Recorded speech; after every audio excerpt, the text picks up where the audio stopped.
All right, everybody, we're going to the prom. Note to self, don't be gay in Indiana. Not that one? Oh. Hello, Champagne Nightmares. Welcome back to my channel. I'm your girl, Miss J, the trash queen of glam, geek, and gore. And for today, we are going to be talking about prom night. Oh, high school. Aren't we fucking glad that we never have to go back there again? Not that I wasn't absolutely fabulous at my senior prom. Check the fashion. Who can take me? But in this video, we're going to be talking about two movies that are both called Prom Night, and how they're related, or probably more likely not related, to one another. So if you're interested in hearing more about Prom Night, then stick around. We're getting into it right now.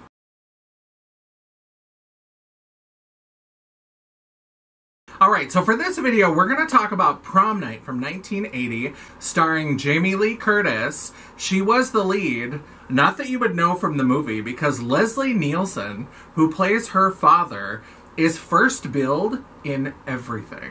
I get it, she was new, he was a bigger star, but come on. I mean, he's barely in the movie, and he's top billed. Hey, patriarchy, how you doing? Oh, that was weird. Patriarchy! Pow, pow, pow, pow, pow. But so Prom Night is a movie from 1980. It's one of those early slasher films like I love to talk about. And there was a movie that came out with the name Prom Night in 2008 that was and wasn't a remake? Huh? Don't worry, we'll get into that later. But first, let's dig into the original Prom Night. So Prom Night starts with these four random little children who are dressed business casual for some reason. The 70s and 80s were a weird time. But they're in this old abandoned convent playing this weird game of hide and seek called The Killer. You know, like you do. And so they're running around, and it's kind of like hide and seek, but somebody is the killer, and they have to come and find you. And they just taunt each other with like, the killers are coming, the killers are coming. Which is, you know, really unsettling. Children are creepy enough already, and then to see them running around in 80s garb screaming the killers are coming, that's the scariest part of this movie. And so they're playing in this place, and all of a sudden these other three kids are walking down the road. There are two of them in matching striped shirts, and then another one who's a little bit taller, who's the older sister, and she says, oh, I forgot my book, I have to go back to school, and so she goes back, and the girl decides she wants to go in and play with the kids. And her brother in the matching shirt, clearly meant to be a twin, although they didn't really look anything like each other, he decides he's just going to leave. He says, they don't want you to play with them anyway. So she goes into this abandoned convent. I only know it's an abandoned convent because I was reading online. I was researching names and things. It was just kind of this old broken down asylum, convent, hospital looking thing. So they're running around and they're all playing hide and seek and chasing each other. And so this girl is kind of following them around, and they eventually catch her and they start taunting her with, the killers are coming, the killers are gonna get you, all this kind of stuff. Children are awful. And so eventually they keep like going after her, and they corner her, and she crawls up onto this window ledge, and she falls out of the window onto this other like piece of glass that's just hanging out in the lawn below. And so they're like, oh shit, that wasn't supposed to happen. Whoopsie! And then all of a sudden this other window falls off of that part of the convent and like impales her and like cuts her neck. It's ridiculous. And so they all swear that they're never going to talk about this again. And so they all get on their bikes and ride away. And then all of a sudden you see this little girl laying in this pile of broken glass and broken window frames. And all of a sudden these two shoes just kind of start walking up. You see kind of a shadow. And then it flashes forward to 6 years later. And it's the night of the senior prom. Why? Who the fuck knows? There's no reason for it to be the prom. There's no reason why it would have to be or need to be. It's just a convenient way to present lots of disco dancing. Yes, that's right. There's a lot of disco dancing in this movie. So it's the morning of the prom, and these four kids that were involved in this accident start getting weird, creepy phone calls. So the four kids are Wendy, Jude, Kelly, and Nick. And they all get a phone call. They don't all answer the phone, but they all get this phone call of like, it's time to play, this creepy, like weird voice, like you would imagine of somebody calling and making a crank phone call. And they're all getting ready to go. Now, Jude doesn't have a date for the prom the day of. And somehow, this random guy who calls himself Slick drives up in his van, and she just gets in with him, and suddenly he's her date for the prom. So everybody's excited. They're all excited to go to the prom and dance and get laid. And they go and they talk to Jamie Lee Curtis, who is their friend Kim. So Kim is the older sister that went back to get her book, and her brother Alex is doing the music at the prom, and their sister Robin is the one who died when they were at the convent. And in addition to it being prom night, it's also the anniversary of her death 6 years later. So there's been these weird phone calls, and then we find out that there's additional drama. Ooh. So Wendy, who was kind of the ringleader of the kids at the convent, who's kind of the mean girl, like she's the Regina George before there was Regina George, you know what I'm saying? And so she is a bitch. It's clear from the very beginning. She has too much money. She drives around in this little sports car. She smokes cigarettes. She's mean to the maid. We never see her parents. But there's this poor put-upon maid that has to go and clean up her cigarettes and shit. And so she's the awful one. And it turns out she used to be dating Nick. But Nick broke up with her to go out with Kim. So he's taking Kim to the prom. Wendy is pissed. And then there's this guy called Lou, who's kind of the roughneck guy. If this were Carrie, he'd be the one who kills the pig to get the blood. But don't worry, this prom night is blood-free. Well, pig blood-free. Now, the movie tries to set up a couple of red herrings for you, for who this creepy guy is. So the first one is Mr. Sykes. Mr. Sykes is the gardener.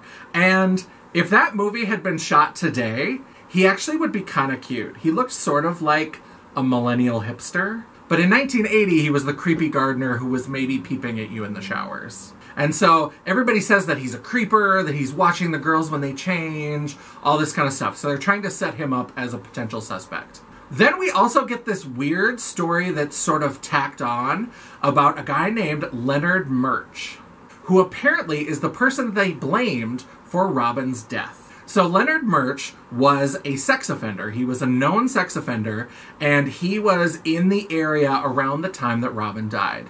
Now, the audience, we know that he didn't do it, but the police don't know that. So they tell us about how 6 years ago, the police chased after Leonard Murch, and he was so worried about the police catching him that he crashed his car. It started on fire, and he was disfigured. So he went to trial, and instead of putting him in prison, they sent him to an asylum. They said that he was insane. But he was convicted, so everybody assumes that he was the one who killed Robin. Nothing to worry about, everything is fine. So after these phone calls start happening, then we see the police chief who gets news that Leonard Murch escaped from the asylum and he kidnapped a nurse and took her car. And a little later on in the movie, at the abandoned convent where they found Robin's body, they find the nurse dead. So he went to the convent, killed her, and left her body there. Why? We don't fucking know. This frame story makes no goddamn sense. Because he has no connection to Robin's death. He didn't actually kill her. We know that she was killed when she fell out of the window because the kids were taunting her. So I don't know if they were trying to set it up that the shadow was Leonard Murch and he just like found the body and was like, oh shit, they're gonna blame me because I'm a creeper, but I'm a nice creeper now. I've reformed. Leave me alone. And gets in his car and like drives off and crashes it. I don't know. But clearly he's a creeper now. So he's in this like blue VW Bug, the nurse's car. And at one point, we see it drive past the school and we're like, ooh, Leonard Murch is around. Is he taking revenge? Except, how would he know who these kids are? He didn't even see them at the convent. They all ran off before this shadow showed up. So it kind of doesn't make a lot of sense. But go with me.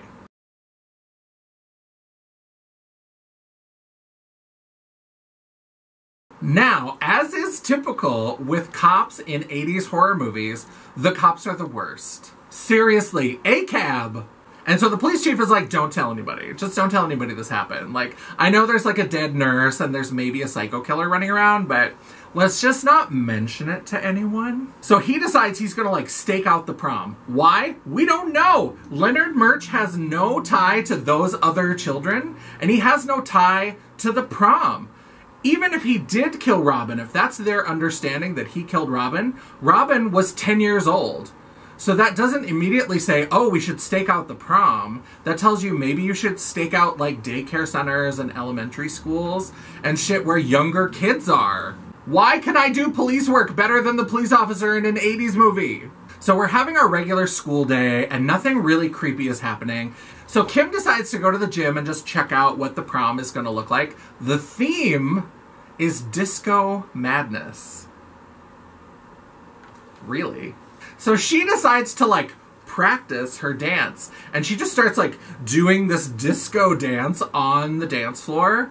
It is everything. It's so funny. And all of a sudden a spotlight hits her and it's Wendy. And so Wendy confronts her and they have this super 80s dynasty like verbal battle back and forth where Wendy's like, well, it's not who you go with, it's who you go home with. And she's like, I'll try to remember that. And Wendy's like, yeah, you'll remember that because you're so perfect. And then Kim is like, yeah, Nick likes me perfect. And it's that sort of shit, right? Where they're just having this really cheesy, like, girl battle. It would have been better if they had been in their evening gowns and, like, fallen into a water feature. But this was before Dynasty, so they didn't know to cash in on that yet.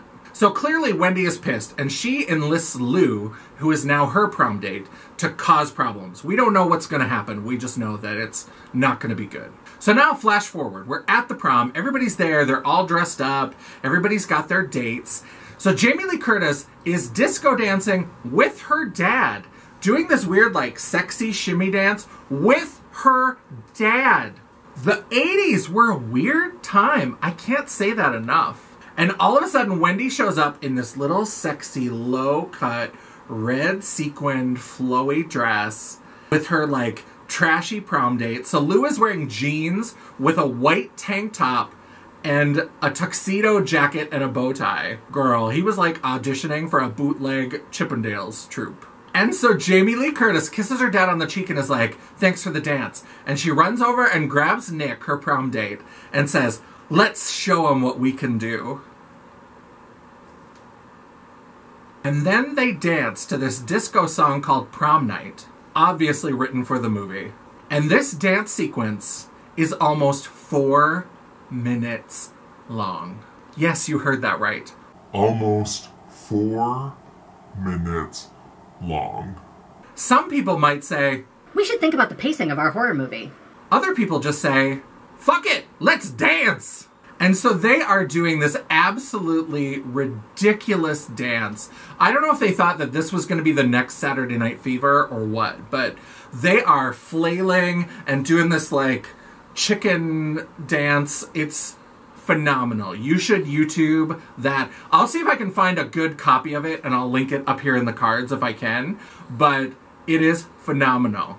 Side note, my boss right now is really into disco, and he does this radio show, and I found out that disco really kind of died off in the United States in, like, 1980, but it continued on in Europe for more than a decade. I'm not saying that this movie killed disco in the United States, but I'm not saying that it didn't.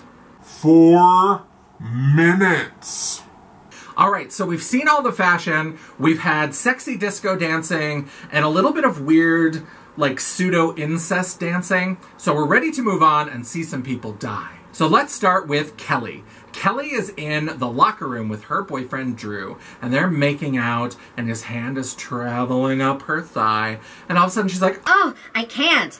and he's like, If you don't go all the way, I'll find somebody who will.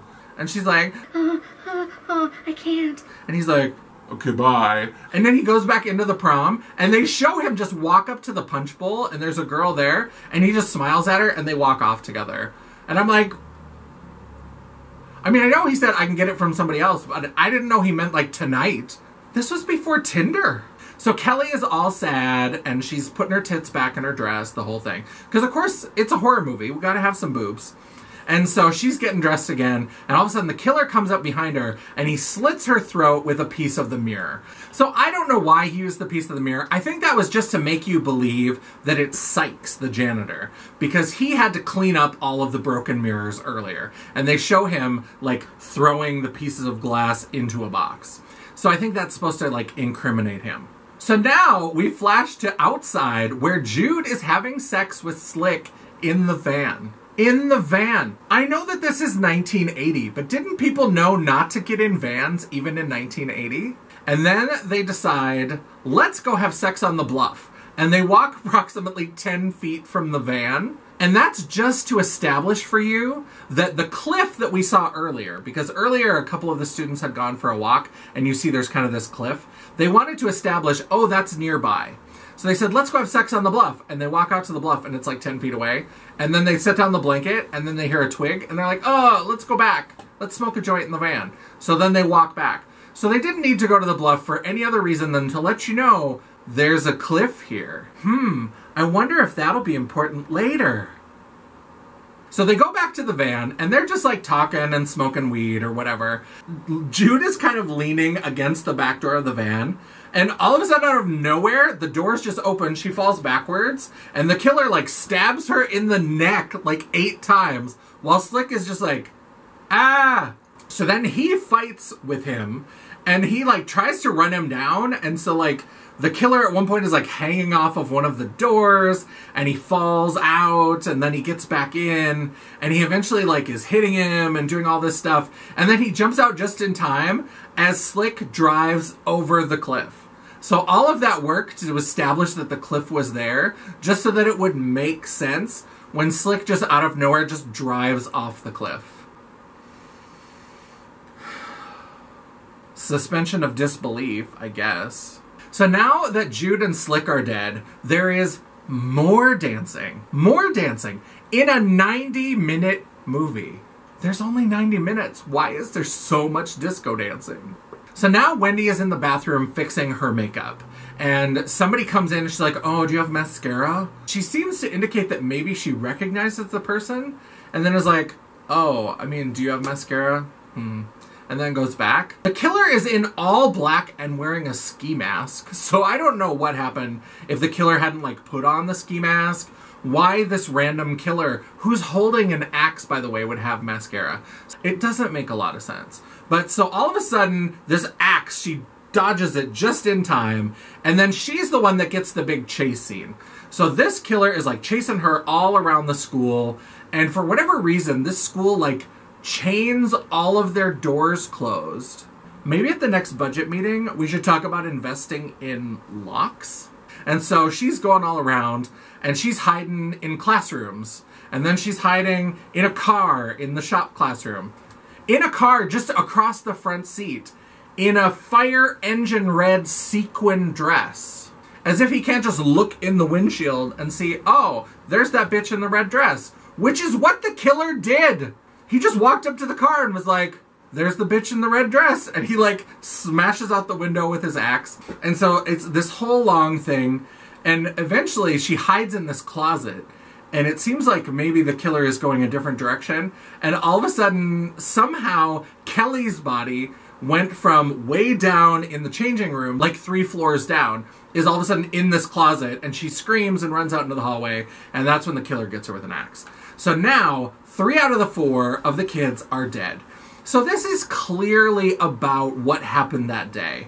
So this whole Leonard Murch thing is a little bit kind of sketchy, because even if he was the shadow, like the shoes that came up to find the little girl, he wasn't there when any of the kids were there playing. So I don't know why he would know who these kids are.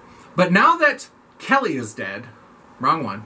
So now that Wendy is dead, they call the school and they let the cop know, don't worry, Leonard Murch was just apprehended like 50 miles away. So we've been watching all these people get killed at the prom, and then, as if cops aren't creepy enough to start with, this is what he says when he finds out that this Leonard Murch has been apprehended. Finally, I can start to enjoy the prom. Excuse me? Why is this like 60-year-old white dude going to go and enjoy the prom? So they apprehended one sex offender so that the other one could just like go enjoy a disco dance? So now the only one left that hasn't been killed from that original group is Nick. And he and Kim are the prom king and queen. And that's when Lou like springs his revenge. So he and his boys go backstage, grab Nick, and they tie him up and leave him in a corner. and Lou goes to his side of the stage and he puts on the prom king crown. And the killer with the axe is sneaking up on him, not realizing that it's not Nick. And so Kim is on the other side, and all of a sudden the killer decapitates Lou with the axe, and his head rolls out onto the catwalk with all the disco lights and everything flashing. And then it just stares at people. Oh my god, it's so good. That's really one of the best scenes of the movie. So everybody freaks out and starts running out and is trying to escape, and everybody's freaked out. And so Kim runs over and she finds Nick tied up. So she helps him get untied. I don't know, I had to mime that. Like, I'll help you. And they come out onto the catwalk and the killer chases them. And so there's this big, like, fight scene in the prom with the lights and the music still going. So it's almost like a dance battle. It's very West Side Story meets Saturday Night Fever. So everybody has run out to the front, and for some reason the cop was outside, so he was going to enjoy the prom, but then he's not even there when the action happens. And so they're fighting, and eventually Jamie Lee Curtis gets the axe, and she like hits the killer in the face, and he stands up, and she looks at the killer wearing the ski mask, and she recognizes his eyes. And so he's got some like blood coming down, and he runs away from them. So he runs out to the front of the school, and the cop comes with his gun, and Jamie Lee Curtis is running out, and she's like, no, don't shoot him. And then she comes, and he like collapses, and she grabs him, and she's like cradling his head in her lap. It's her brother. I mean, I guess if you need spoilers for a movie that's been out for like 40 years, this would be the time. It's way past the time. But so it's her brother. We find out that he is the one who found Robin's body. So he knew who the kids were. That's why he's been targeting those 4 kids. He's the killer, and it has nothing to do with Leonard Murch. It has nothing to do with the poor janitor, who's just a drunk weirdo. So we find out that it's been him the whole time, and then it looks like maybe he just dies. So apparently Jamie Lee Curtis like cracked him on the head hard enough that he might have died. We don't know. And then the credits just roll. Happy prom. So the verdict on this one is this is a fun one. In the early 80s, when slashers were less established, I can imagine that that sort of like bait and switch red herring thing was much more effective. Now, people who have been watching horror movies for 20, 30 years, like this haggard old queen, we're kind of used to it. So we know that if somebody's being pushed forward as like, oh, this is going to be the killer, it's obviously not going to be that person. I imagine that that was a little bit more effective back then, because I think that they were trying to recreate that magic of Psycho, because Norman Bates, when you first meet him, is just such a nice guy.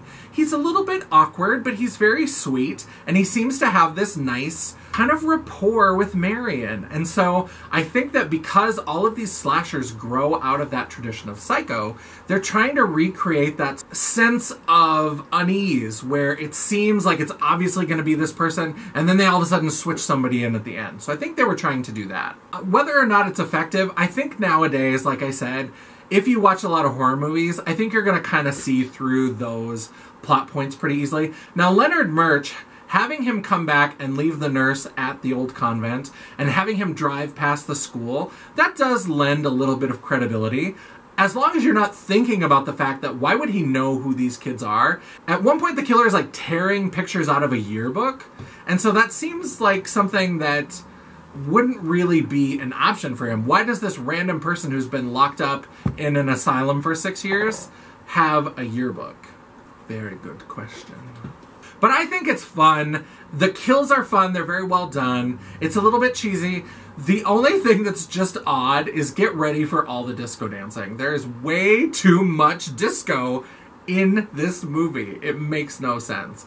But it's still a lot of fun, and it's absolutely worth a watch. This is 2 years after Jamie Lee Curtis starred as Laurie Strode in Halloween, and so she's clearly becoming a face in horror. She's becoming one of those early scream queens, and I'm here for it. So that's the original Prom Night from 1980. Is it? Okay, stop. It is. The end. So, jump forward to 2008, and I remember when they were getting ready for the release of Prom Night, they were sort of putting it forward as a remake of Prom Night. And so they're like, oh, people are remaking Prom Night. They're doing a new version of Prom Night. And so this is before there was a lot of the, like, really in-depth scrutiny of movies that are coming out. So now there's, like, set photos and people are leaking scripts and shit like that. That didn't really happen in 2008 the same way, especially not for just B-grade horror movies. And so I remember people talking about this like, oh, it's going to be a remake. It's going to be a remake. It really has nothing to do with the original Prom Night, except that it happens at a prom.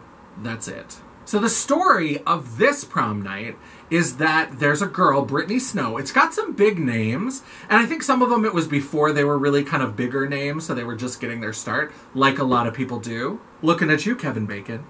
I got confused by Kevin Bacon, forgot where I was going. And so Brittany Snow in this movie comes home from a day at the movies with her best friend Lisa.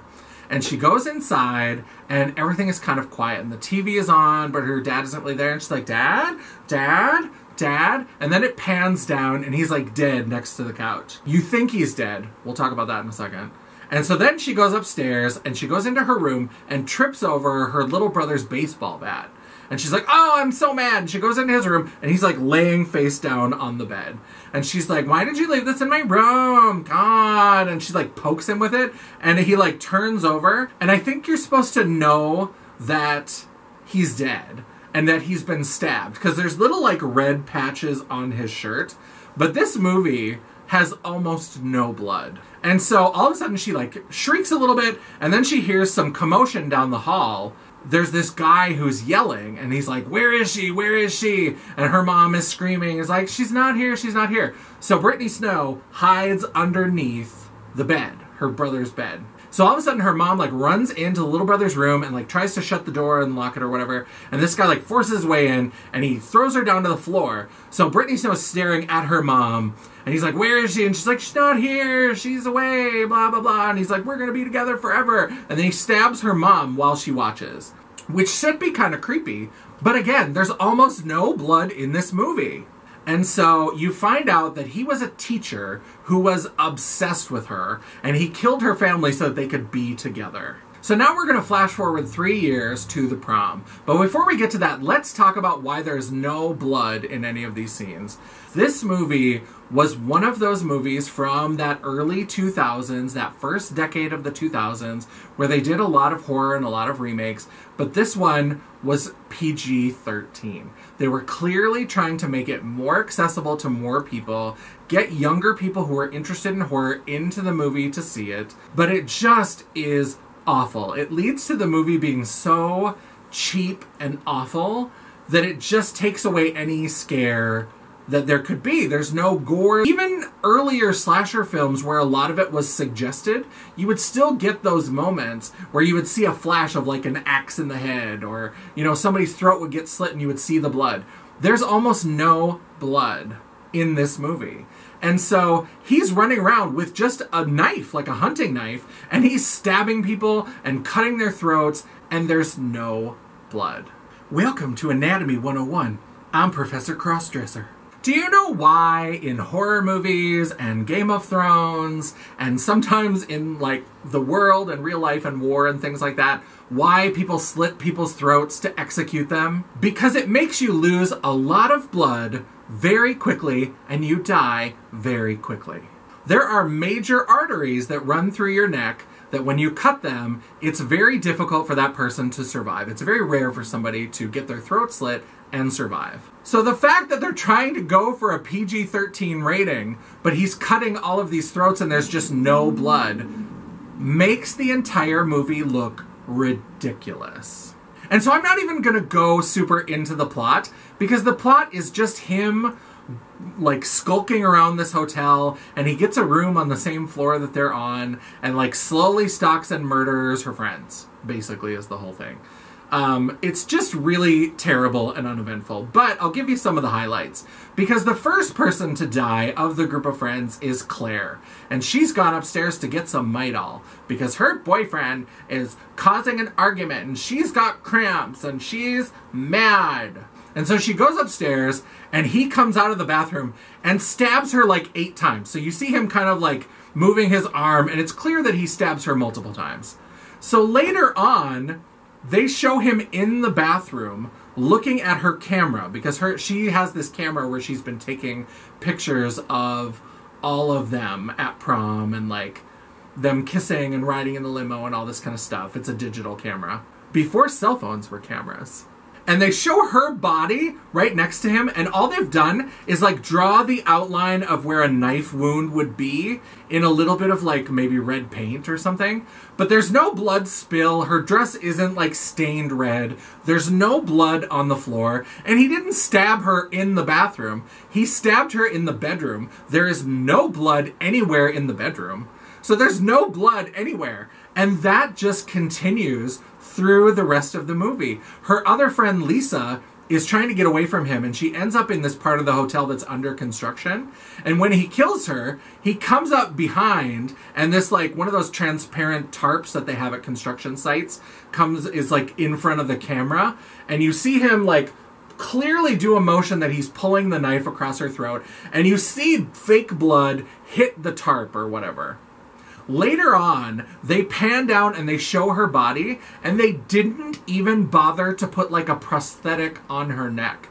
It's clearly clean, unbroken skin. Yes, it's dark and it's shadowy or whatever, but they didn't do anything to even give the appearance of a wound. So he slit her throat, and there's a little blood for just a moment on the tarp. But when you see her body, there's no blood on her, no blood on the floor, no visible wound. And that's like a thing through the whole movie, where somebody will come up to another character that they think is sleeping, and their head will be like a little bit this way, and they'll be like, why aren't you responding to me? And they'll tap them, and they'll go like this, and all of a sudden there's like a little wound here with no blood. And it's like, oh, they're dead. How? How? There's no blood. There's no blood. The other worst one is her boyfriend, Bobby. So then they escape the prom, and they're trying to track down this killer. And it turns out that he had killed this hotel person and took his uniform. And so he's actually waiting in their house, and he like kills the two cops outside. And then he's waiting in her closet, and she goes off to the bathroom, and he comes in and kills her boyfriend. And she doesn't know. So when she comes back from the bathroom, again, he's laying facing toward her. So it's not even like he's facing away to the other side of the bed that would cover up the blood. There's no blood. I don't know how many times I can say it.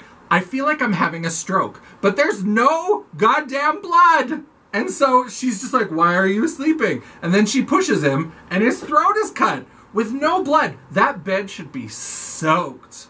It should look like full-on period sex on that bed. Period sex. Period sex. Sorry, I needed to have a Rebecca Bunch moment. So the killer's hiding in the closet, and Idris Elba, who's in this movie as well, I'm sure he regrets it. It's probably the stain on his resume. But he ends up shooting him, and the guy's dead. And that's it. You know how a lot of horror films have that moment where they try to suggest, like, oh, is there going to be a sequel?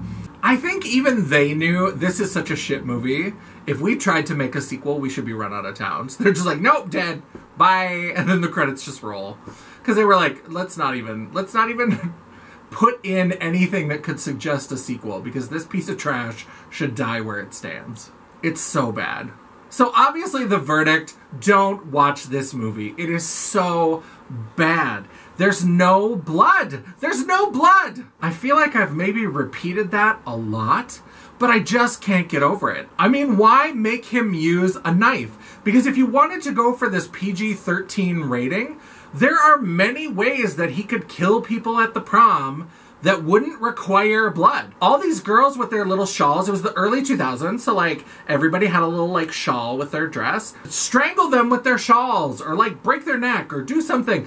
There's all kinds of ways. I sound like a weird serial killer right now, but there are all kinds of ways to kill teenagers that don't involve a lot of blood. Why are you doing all of this stabbing if you're not going to have any sort of blood? It just is so beyond the scope of believability. It's like they were making this for children, and they were like, well, we don't want to have any blood because that might scare them. And it's like, how about just not let them watch this movie? Don't show it to 8-year-olds. Parenting 101 with Miss J. So this movie is trash.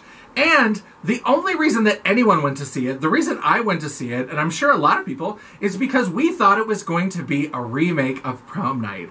And we wanted to see what new spin they were going to take on this. This is nothing at all like Prom Night. There's no mystery. You know from the very beginning who the killer is. You know that it's this escaped teacher who had killed her family because they show you him throughout the whole movie and you see him do the kills. So it's not like a shadowy figure and you all see it from his perspective and you don't know who the killer is. And then it could have been like one of the other kids at the prom, or it could have been anybody, you know? But it's not. They make it clear that it's him, so there's no mystery. There's no tie to something that happened in the past that would lead to a revenge story like there was with Robin and her brother. The only thing that happened in the past is that he killed other people. So it just is nothing like the original Prom Night, and it's just terrible. It's like people sat down and said, how can we make a horror movie for people who don't actually want any horror in their horror movies? That's what they did. So that is the movie. That is Prom Night from 1980 and the remake, which is not a remake, from 2008. So let me know down in the comments, what do you think? Did you see that shit show from 2008? What are your thoughts? Did you love it? Did you hate it? If you loved it, please help me understand because I am at a loss. I need a translator. Is there a Rosetta Stone for shitty movies? Because I just do not get the appeal. So that is the video. Go ahead and give me a thumbs up or give me a thumbs down if you didn't like it or you don't agree with me. I'll take the engagement either way. The algorithm isn't a picky bitch, and neither am I. While you're down there, don't forget to hit subscribe and hit that bell icon so you'll get notified of all future uploads. I upload at least one video a week, usually on Tuesdays, and sometimes I even have a bonus video for you. Ooh, scary.